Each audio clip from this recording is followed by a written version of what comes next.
Everybody, Earl at thelogbook.com back for a special year-end voyage of shelf discovery where we're not really breaking open anything new. I am taking down something that is usually in the box and setting it up for a change. And it's been a few years since this item has been set up. Normally the box is proudly displayed on the wall behind me, but tell you what, we have a little bit of a treat here. Let's look at the original TV ad for this particular item. Here's the new Star Wars Death Star space station that you put together. Action figures each sold separately. Darth Vader's firing a laser cannon. It's been hit. He's after Luke. Take the elevator. Hurry. Now cross the light bridge. You won't escape me. Jump, Luke. Oh, no. The trash compactor. There's a trash monster. The wall's closing. Save. Kenner's new Star Wars Death Star space station. Action figures each sold separately. There's a lot going on there. Because the Kenner Death Star, the original Kenner Death Star, is, and I have always described it as this way, without shame and without irony or derision. It's the Barbie dream house for boys of the 70s, or just, anyone of the Star Wars persuasion who, would rather have things going on the Death Star than in the Barbie dream house. It's completely gender neutral if you happen to like Death Stars and that sort of thing. And if you like trash monsters, I mean, it really helps if you like trash monsters because it's funny how, that's a selling point. There's a trash monster. But right now there's a koosh monster. And this is actually, I did not discourage him from jumping up and inspecting the merchandise because Koosh is a fairly large cat. He is part Maine Coon. And so that gives you an idea of how big the box is and therefore how big the item inside the box is going to be. Now, I am using a corner piece of particle board that actually was once part of a desk. I got a used desk when I first moved into this place, and it was cheap, and it was pre-broken for me. Yay! All this for $10. Really, you shouldn't have. So I never have gotten to use this corner piece, but it was like, I don't want to throw it away. It might be useful for something. Well, I think we have found it because the Death Star playset is more or less kind of a pie wedge shape. It's a wedge of the Death Star. Here are the component pieces of it. The component molecules, if you will. Well, the backbone of it is that really neat functioning elevator piece, which the elevator is integrated into it. It's got a really neat kind of smoked plastic door that closes, but you manually do the elevator up and down, and this will probably take more than one video to show off everything, but this is just about setting it up. Now, I will tell you that I do not have every last piece of this. This was part of the collection of boxed but open vintage Star Wars goodies that was given to me some time back by Andrew. You wonder why Andrew's names are in the end credits of this show forever. This is why. So your first floor, you have to set up. The gap there is there to accommodate the trash compactor. Now the trash compactor is not something that came with this one, although I have since found a replacement. But we'll look at that at a later date. First off, we are just setting up the infrastructure of it. Now, there are supposed to be, you can see there are 4 attach points for vertical struts. Basically vertical support members, of which I have 1.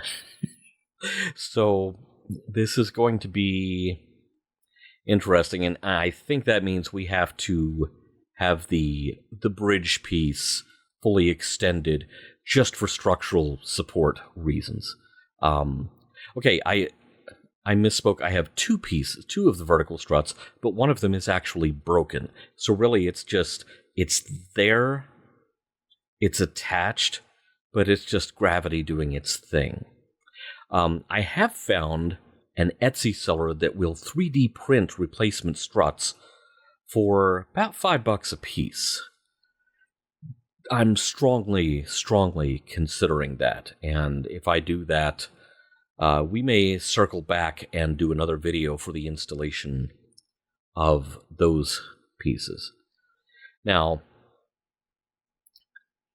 there are 3 vertical pieces needed to support the top floor from the, let's call it what the commercial called it, the light bridge floor. I have 2 of those struts.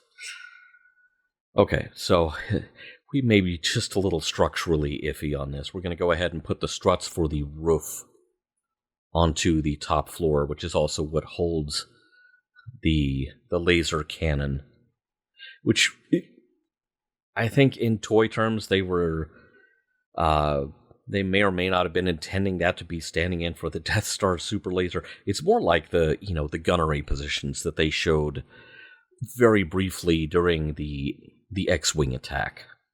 And you could see these cannons inside the station. Quite how they were firing projectiles outside without all the air rushing out. It's Star Wars. We don't worry about that stuff here, okay? Now, there are 2 cardboard pieces, printed cardboard, printed front and back, that I probably would not install to save wear and tear on them, except that they probably need to give me a little bit of a structural hand here. And the final piece is the roof, which is sort of an open grating. It's a neat, symmetrical, geometric thing. And that's the roof. Okay, so the thing is built. Now it's just a matter of installing the laser. Now, I believe the spring in the base on this is... Okay, missing struts. The spring is shot. No trash compactor. I may be inadvertently making this thing sound woeful. Given that this was given to me, I am over the moon that it is as complete as it is. So let's take a look at the whole thing constructed. The laser is just going to be kind of droopy. I think there's something you could take for that, but that's out of the scope of this podcast or this show. So there are your printed backdrops in there. Yeah, the second floor has these control panels built in. Now, the vertical pieces in there, you can see kind of a brace along the middle. Those are to make sure that the trash compactor slides into the right place. And that sort of trap door you see in the floor there, of course, you saw that in the commercial. That's there to, into the garbage chute, Flyboy, jump into the trash compactor, and away you go. Now, there's also a little hook here that held a plastic piece that you could attach to your figures of Luke and Leia so they could swing across the open bridge. But of course, I've got the bridge closed for structural integrity reasons. Hey, I'm still very happy that it all does look as good as it does. I am really not complaining. Let's take a look at the printed cardboard from the outside. For the 70s, this was really cool, man. This was not shabby at all. Now, I promptly filled it with ridiculous characters and dropped in a warp core, because why not? Set up an arcade both on the basement floor and the light bridge floor. Why not? Someone is occupying the gunner seat. Well, take a look and find out who that is. There's a lot of stuff in here that has nothing to do with Star Wars, but look, if you're not doing fun things like this with your figure collection, which, by the way, if you're not familiar with this room, this is where the loose figure collection lives, in this enormous shelf. That's actually a much bigger collection than what's behind me. It's just that it doesn't happen to be behind me in the camera shot, and so it is not frequently seen. But everyone who is out of the package, that is where they live, and so I can rotate the crew members fairly easily. But yeah, again, if you have something like this and you're not having fun with it, why is it there? So absolutely put Muppets in key strategic positions and set up an arcade for them and a Radio Shack TRS-80. Why not? All sorts of nefarious characters, including the Golden Girls, occupying various parts of the Death Star. And, no real reason for there to be an arcade in there. It's really just for giggles. It really is. We got Bootsy Collins playing some bass up here for a family of hippos. I set this up on Christmas Eve just to amuse myself. Some people put up a tree.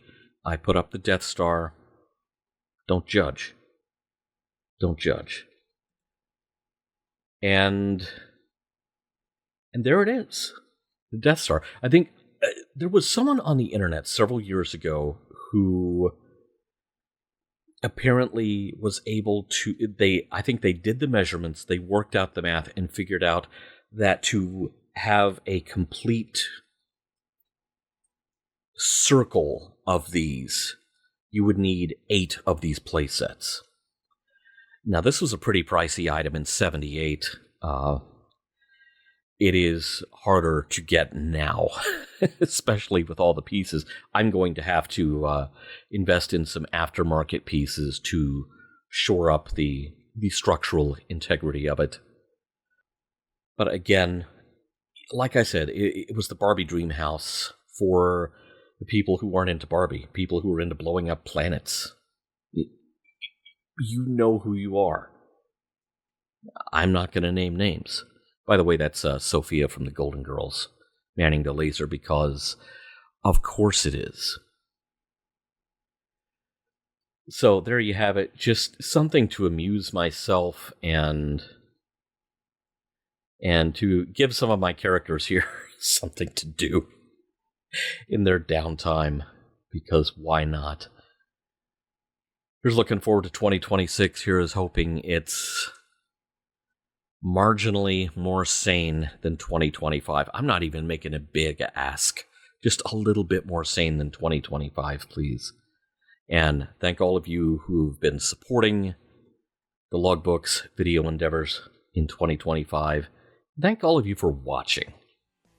We'll be back for more.